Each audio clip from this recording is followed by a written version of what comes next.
여러분 안녕하세요. 안혜남 목사입니다. 우리가 계속해서 이사야서를 묵상하고 있습니다. 이사야가 하나님의 콜링을 받고 사역을 시작한 때는 이스라엘이라는 국가가 찬란한 과거를 뒤로하고 국가적 멸망을 바라보고 있었던 시간이었습니다. 힘든 시기였습니다. 이들을 위협한 존재는 아수르였죠. 아수르는 그의 세력을 강화하고 주변 국가들을 침략함으로써 이 시대 자신들의 힘을 마구 키웠던 국가였습니다. 이스라엘은 아수르가 침략을 준비하는 것을 알았기에 하나님께서 말씀하신 대로 그분만을 바라보고 의지하는 대신 주변 국가들과 연합하며 외교를 맺으며 인간적인 방법으로 외세로부터 이들을 지키고자 합니다. 아주 혼란스러운 시간을 지나갑니다. 이런 상황을 하나님의 마음으로 바라보며 이사야 선지자는 계속해서 이들에게 하나님의 메시지를 전달합니다. 정치, 경제적으로 또 외교적으로 혼란한 상황 가운데 있지만 모든 배후에는 신실한 하나님이 계시고 그분은 오래전 계획하신 대로 그분의 주권 가운데 모든 일을 이루시는 분이라고 선지자는 전하고 있습니다. 금일 말씀 1절 말씀이 이렇게 전하고 있습니다. 여호와여 주는 나의 하나님이시라. 내가 주를 높이고 주의 이름을 찬송하리니 주는 기사의 옛적에 정하신 대로 성실함과 진실함으로 행하셨음이라.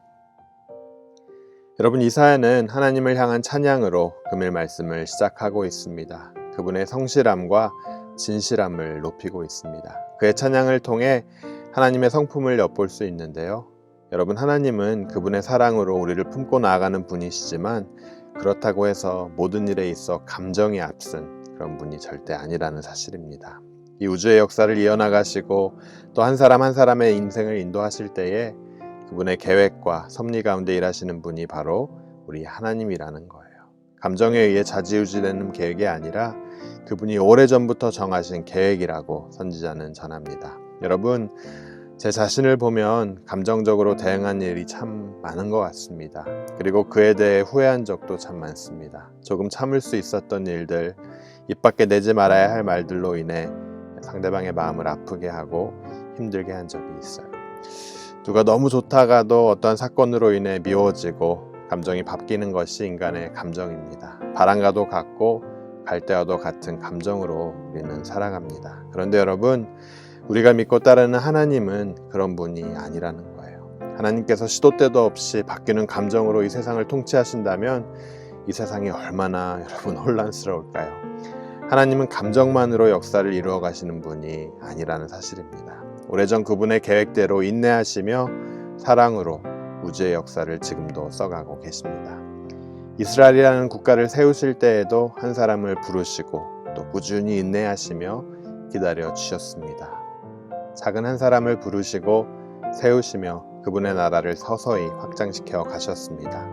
예수님을 이 땅에 보내실 때도 마찬가지였죠. 장성한 왕의 모습으로 예수님을 이 땅에 보내실 수도 있었지만 그렇게 하지 않으셨습니다. 어린 아기의 모습으로 보내셨어요. 아기 예수를 통해 복음은 이스라엘이라는 작은 나라를 통해 전파되어 오늘 우리에게까지 이르게 되었습니다. 이것이 하나님이 옛적에 정하신 대로 하나님의 나라를 이루어 가시는 방식입니다. 성실하고 진실한 하나님의 성품을 금일 말씀을 통해 엿볼 수 있습니다. 여러분, 우리는 때로는 하나님께 감정적으로 다가갈 때가 있습니다. 이런 게 필요하니까 빨리 해결해 달라고 떼쓸 때가 있어요. 하지만 하나님은 그분의 성품에 맞게 일을 진행해 가십니다. 또 하나님의 나라는 신약에서 비유를 통해 말씀하신 누룩처럼 천천히 소리 없이 조용히 퍼져가고 있습니다. 그리고 그분의 심판도 마찬가지입니다. 하나님께서는 그분을 대적하고 그분의 말씀을 거스르는 자들을 기다려 주시지만 정한 때가 되면 반드시 심판하시는 분이라는 사실이에요. 사랑으로 기다리는 분이시지만 동시에 공의로우신 하나님은 그분의 계획에 맞추어 심판하시는 하나님이십니다. 금일 말씀 2절에서 4절 말씀 함께 보도록 하겠습니다. 주께서 성읍을 돌무더기로 만드시며 견고한 성읍을 황폐하게 하시며 외인의 궁성을 성읍이 되지 못하게 하사 영원히 건설되지 못하게 하셨으므로 강한 민족이 주를 영화롭게 하며 포악한 나라들의 성읍이 주를 경외하리이다. 주는 포악한 자의 기세가 성벽을 치는 폭풍과 같을 때에 빈궁한 자의 요새이시며 환난당한 가난한 자의 요새이시며 폭풍 중에 피난처시며 폭양을 피하는 그늘이 되셨사오니. 이사야 선지자가 말하는 성읍, 견고한 성읍, 외인의 궁성 등은 모두 이스라엘 적들의 도시입니다. 하나님께서는 이들을 향한 심판을 이사야를 통해 선포하시는데요. 성실하고 진실한 그분의 성품으로 전개되는 하나님의 심판은 그의 백성들에게는 승리의 메시지이지만 그분을 대적한 악한 세력들은 무시무시한 결말을 기다리고 있습니다. 여러분 보면요, 이스라엘이 잘나서 그들의 적들을 물리친 것이 아닙니다. 이들이 똑똑해서 지금까지 국가의 면모를 갖추고 살아온 게 아니에요. 이들은 우리와 같이 연약했지만 하나님께서 이들을 붙들고 계셨기에 지금까지 살아올 수 있었던 겁니다. 여러분, 우리도 마찬가지입니다. 지금까지 우리가 살아온 여정을 보면 우리가 잘나서가 아니라 하나님께서 우리의 삶을 붙들어 주시고 보호해 주셨기에 그럴 수 있었던 거예요. 저도 제 삶을 보면요, 참 엉뚱한 길로 빠질 수 있었지만 긍휼히 여겨주시고 이끌어 주셨기에 지금까지 살아오게 되었음을 고백합니다. 모든 기사를 옛적에 정하신 뜻대로 성실함과 진실함으로 행하여 주신 주님을 우리가 신뢰하고 나아갈 때 우리의 걱정과 염려는 비로소 사라지게 됩니다. 여러분, 금일 말씀을 통해 지금도 여러분의 삶의 모든 영역을 관철하고 이끄시는 그 하나님을 찬양하시길 바랍니다. 그분이 오래전부터 계획하신 일들을 행하시는 주님을 신뢰하며 감사함으로 나아가는 여러분 되시길 주님의 이름으로 축원합니다. 이사야가 보았던 하나님의 나라, 앞으로 도래할 할 그분의 나라를 한 단어로 표현한다면 바로 연회, 잔치가 될 것입니다. 그렇다면 우리가 향후 참여할 그 천국 잔치는 여러분 어떠한 잔치일까요? 금일 6절에서 8절은 이렇게 전하고 있습니다. 만군의 여호와께서 이 산에서 만민을 위하여 기름진 것과 오래 저장하였던 포도주로 연회를 베푸시리니 곧 골수가 가득한 기름진 것과 오래 저장하였던 맑은 포도주로 하실 것이며 또 이 산에서 모든 민족의 얼굴을 가린 가리개와 열방 위에 덮은 덮개를 제하시며 사망을 영원히 멸하실 것이라. 주 여호와께서 모든 얼굴에서 눈물을 씻기시며 자기 백성의 수치를 온 천하에서 제하시리라. 여호와께서 이같이 말씀하셨느니라. 하나님이 베풀어 주실 천국 잔치는 모든 사망과 눈물과 수치를 종식시키는 기쁨의 잔치입니다. 하나님의 나라가 온전히 임할 때 하나님께서는 이스라엘은 물론이고 온 세상에 퍼진 그분의 백성을 여호와의 잔치에 초대하실 겁니다. 거기는요, 풍요와 기쁨이 충만한 자리입니다. 사망과 눈물이 없다고 말씀하십니다.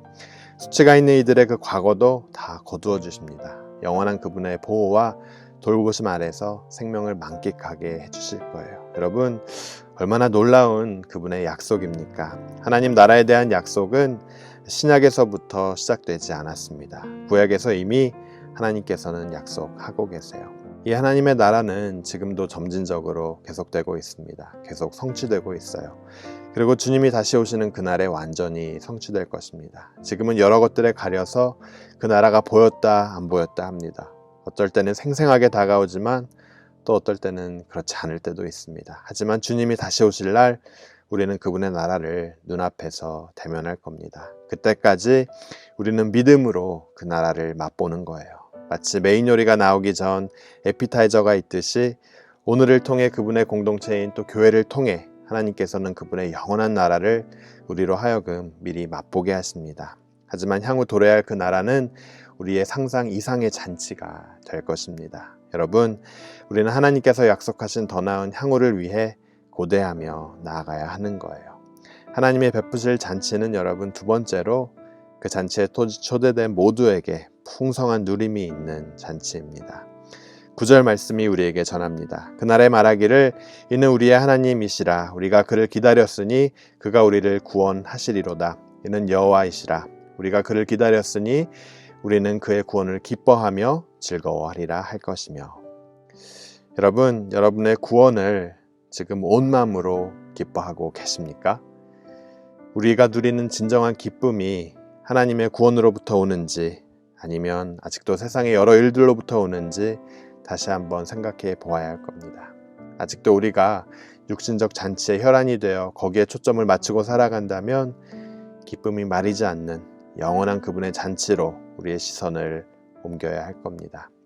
비록 우리는 육신 안에 거하지만 하나님이 이루실 그 나라에서 벌어질 천국 잔치를 고대하며 또 그 잔치에 초대받지 않은 영혼이 있다면 그 영혼에게 다가가는 여러분 한 분 한 분 되시길 주님의 이름으로 축원합니다.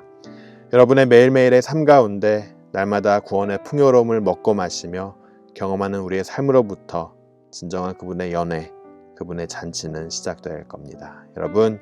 여러분의 시선을 영혼으로 옮기시길 바랍니다. 영혼의 시선을 사모하시길 바랍니다. 사망과 눈물이 없는 그분의 구원을 고대하시길 바랍니다. 이 땅에서 그분이 주신 구원을 맛보며 풍성한 누림을 소유한 그런 여러분 모두가 되시길 주님의 이름으로 축원합니다. 우리 함께 기도하겠습니다. 하나님 은혜 감사합니다. 만왕의 왕 여호와께서 통치하시는 나라를 우리가 고대하며 나아갑니다. 예배 가운데 주님을 나의 하나님 여호와라 고백하며 영혼의 시야로 현재를 바라보게 하시고 약속을 믿고 의지하는 모든 이에게 요새와 피난처 또 그늘이 되어 주심을 깨닫게 하여 주시옵소서. 우리의 삶이 구원으로 인한 기쁨으로 구원을 위한 열정으로 채워지길 소망합니다. 오늘도 주님의 영을 부어주시고 거기에 합당한 삶으로 인도되길 바랍니다. 이 모든 말씀 예수 그리스도의 이름으로 간절히 기도드립니다. 아멘.